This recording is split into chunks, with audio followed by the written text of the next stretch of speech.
Friends, మనం చూస్తున్నటువంటి ఈ రోడ్డు చూసుకుంటే ప్రతిష్టాత్మకమైన జాతీయ రహదారి 44. ఇది మన ఆదిలాబాదు గుండా వెళ్తుంది. అయితే ఇక్కడ గమనిస్తే మన ఆదిలాబాద్ బైపాస్ ఏ విధంగా ఉందో చూడండి. ఈ రోడ్డు పిప్పరవాడ టోల్ ప్లాజా నుండి మొదలు పెడితే ఇటు మనకు నిర్మల్ వరకు వ్యాపించి ఉంది. టోల్ గేటు వద్ద ఆ టోల్ వసూలు చేసే శ్రద్ధ ఈ రోడ్డు బాగు చేసే దాంట్లో లేదు. 105 రూపాయలు ఒక కారుకు ఛార్జ్ చేస్తున్నారు. సుప్రీంకోర్టు గైడ్లైన్స్ ప్రకారం అయితే రోడ్డు పైన గుంతలు ఉంటే టోల్ గేట్ వసూలు చేయడానికి వీలు లేదని ఉంది.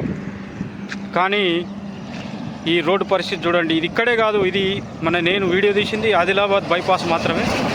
ఇక్కడే కాకుండా ఈ రోడ్డు ఎక్కడి నుంచి మొదలవుతుందో గుడియాత్నూర్ ప్రాంతంలోనే ఇంకా చాలా ఘోరం.